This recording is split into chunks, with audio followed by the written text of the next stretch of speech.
Hey everybody, it's Brooks here, Senior Pastor, First Baptist Church of the Islands. Thank you for joining me for today's Monday Focus. So I'm out here at a ball field, sitting in the stands. You probably sat in some stands like this through the years. I know I certainly have. Baseball games, softball games, soccer games, football games. I mean, a little bit of everything. I've sat in stands indoors for volleyball games and basketball games. I know you probably have as well. Here's what I've learned along the way.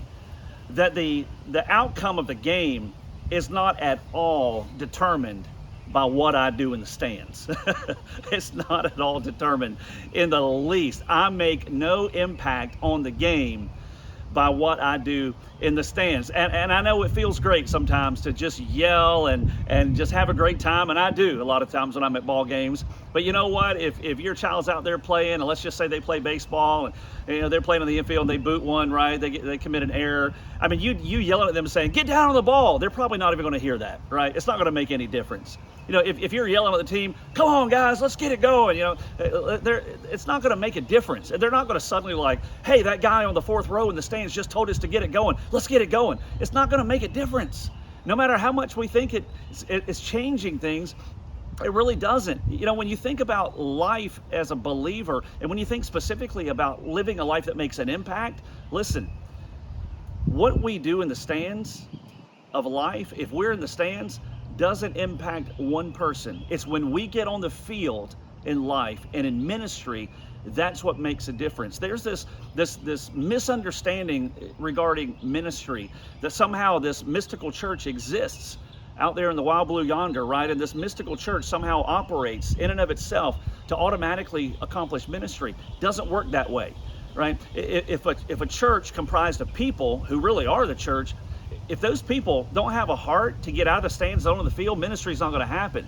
If the people who form the church don't have a desire to see the lives of preschoolers and children and students impacted, and they're not willing to get out of the stands and to get on the field and to use their life to make a difference, preschoolers, children, and students aren't going to be impacted. Listen, we can talk about missions all we want, but if we don't get out of the stands and get on the field and actually do missions, churches are never going to do mission trips. Outreaches aren't going to happen. People's lives aren't going to be impacted. The Bible's not going to be taught. Every Sunday we got men and women who teach the Bible at our church Sunday in and Sunday out because they got out of the stands. They decided, you know what?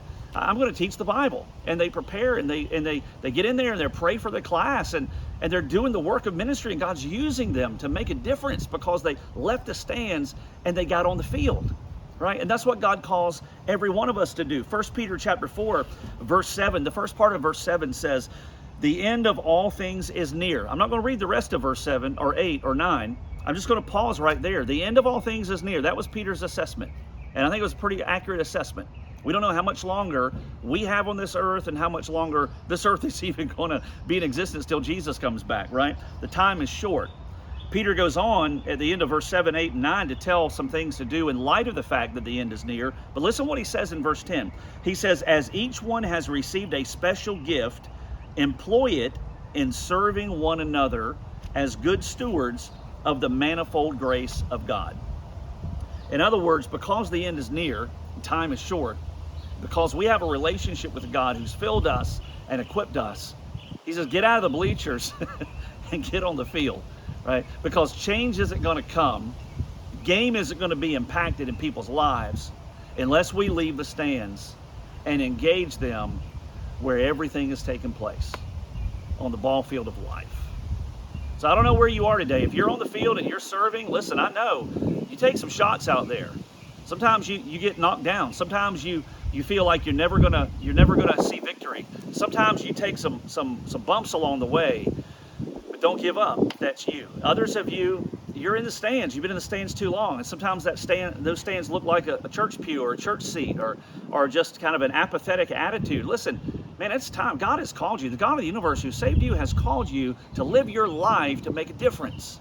And if we want to see kids impacted, if we want to see the Bible taught, if we want to see missions take place and outreach accomplished in our community and beyond, and so much more in ministry, lives changed, we got to have a bunch of people, I'm just saying, to get out of the stands and get on the field and say, God, I don't have all the answers and I don't even know exactly what to do, but I make myself available, use me. And when we have that attitude, God will use us for his glory. So whatever you need to do, hey, do it. Don't wait, do it.